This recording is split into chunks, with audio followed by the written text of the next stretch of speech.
بسم اللہ الرحمن الرحیم۔ السلام علیکم۔ پنجاب کے ایک چھوٹے سا گاؤں کی صبح ہمیشہ اذان کی آواز سے جاگتی تھی۔ جب فجر کی پہلی روشنی کھیتوں کے اوپر پھیلتی تو مٹی کی خوشبو اور ٹھنڈی ہوا میں ایک عجیب سی پاکیزگی محسوس ہوتی تھی۔ اسی گاؤں کی مسجد کے چھوٹے سے صحن میں اکثر ایک نرم اور پرسوز آواز گونجتی تھی۔ یہ آواز حافظ حمزہ کی تھی۔ حمزہ کی عمر زیادہ نہیں تھی، شاید 25 برس کے آس پاس، مگر اس کی آنکھوں میں وہ سنجیدگی تھی جو عام طور پر بہت بڑی آزمائشوں کے بعد آتی ہے۔ بچپن میں ہی اس نے قرآن حفظ کر لیا تھا۔ جب وہ تلاوت کرتا تو گاؤں کے بزرگ بھی خاموش ہو کر سنتے۔ کئی دفعہ ایسا ہوتا کہ لوگ مسجد سے نکلتے وقت کہتے، بیٹا تمہاری آواز میں سکون ہے، مگر سکون صرف اس کی آواز میں تھا، اس کی زندگی میں نہیں۔ حمزہ کے والد 2 سال پہلے ایک طویل بیماری کے بعد دنیا سے چلے گئے تھے۔ ان کے جانے کے بعد گھر کا سارا بوجھ حمزہ کے کاندھوں پر آ گیا تھا۔ چھوٹا سا کچا مکان، بیمار ماں اور ایک چھوٹی بہن جس کی تعلیم ابھی باقی تھی۔ گاؤں میں روزگار کے مواقع کم تھے۔ کبھی وہ کھیتوں میں مزدوری کرتا، کبھی کسی دکان پر دن بھر کام کرتا، مگر جتنا بھی کماتا مہینے کے آخر تک ختم ہو جاتا۔ اس کے باوجود ایک چیز تھی جو اس نے کبھی نہیں چھوڑی، نماز اور قرآن۔ ہر رات جب سارا گاؤں سو جاتا، حمزہ اپنے کمرے کے کونے میں بیٹھ کر تلاوت کرتا۔ اس کی ماں اکثر دروازے کے پاس بیٹھ کر خاموشی سے اسے دیکھتی رہتی۔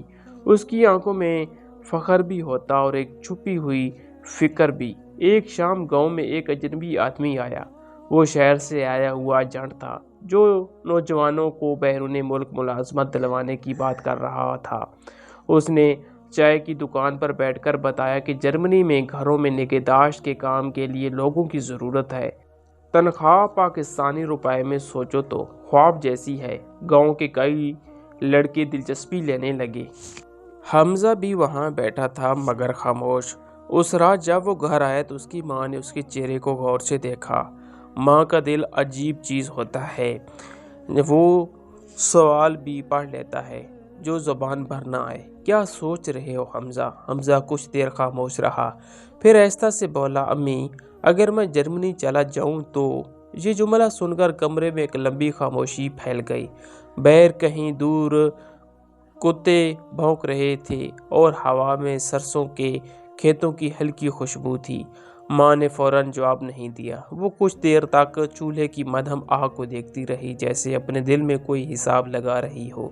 پھر اس نے دھیمے لہجے میں پوچھا، رزق کے لیے جانا چاہتے ہو یا دنیا دیکھنے کے لیے؟ حمزہ نے فوراً نظریں جھکا لی۔ رزق کے لیے امی۔ ماں نے سر ہلایا۔ وہ جانتی تھی کہ اس کا بیٹا جھوٹ نہیں بولتا۔ اگلے چند ہفتے کاغذی کارروائی، انٹرویو اور تیاریوں میں گزر گئے۔ جب ویزا کی خبر آئی تو گاؤں کے لوگ مبارکباد دینے آنے لگے۔ سب کہتے تھے، حمزہ اب تمہاری قسمت بدل جائے گی، مگر حمزہ کے دل میں خوشی سے زیادہ ایک عجیب سی گھبراہٹ تھی۔ وہ پہلی بار اپنے گاؤں، اپنی مسجد، اپنی ماں سے اتنی دور جانے والا تھا۔ روانگی سے ایک رات پہلے ماں نے اسے اپنے پاس بلایا۔ کمرے میں صرف ایک چھوٹا سا بلب جل رہا تھا۔ اس نے اپنا صندوق سے ایک پرانی تسبیح نکالی اور حمزہ کے ہاتھ میں رکھ دی۔ یہ تمہارے ابا کی ہے، جب وہ مشکل میں ہوتے تھے تو اسے پڑھتے تھے۔ حمزہ نے تسبیح کو دونوں ہاتھوں سے پکڑ لیا۔ ماں نے اس کے سر پر ہاتھ رکھا اور آہستہ سے کہا، بیٹا پردیس میں 2 چیزیں کبھی نہ ہارنا، ایک نماز اور دوسری اپنی نگاہ۔ مرد کی اصل آزمائش بھوک نہیں ہوتی، خواہش ہوتی ہے۔ یہ الفاظ حمزہ کے دل میں گہرائی تک اتر گئے۔ اس نے ماں کے ہاتھ چومے، مگر اس لمحے اسے بالکل اندازہ نہیں تھا کہ جرمنی کی سرزمین پر اس کی آزمائش صرف روزگار کی نہیں ہوگی۔ وہاں اس کی ملاقات ایک ایسی عورت سے ہونے والی تھی جس کی تنہائی، خوبصورتی اور درد اس کے ایمان کو زندگی کی سب سے بڑی آزمائش میں ڈالنے والے تھے۔ جرمنی کی سرزمین پر قدم رکھتے ہی حمزہ کو سب سے پہلے خاموشی نے حیران کیا۔ ایئرپورٹ پر لوگ تھے، آوازیں تھیں، اعلان ہو رہے تھے، مگر پھر بھی ایک عجیب سا سکوت ہر چیز کے نیچے بہتا ہوا محسوس ہوتا تھا، جیسے ہر شخص اپنی ہی دنیا میں بند ہو۔ جب جہاز سے باہر نکلا تو سرد ہوا کا ایک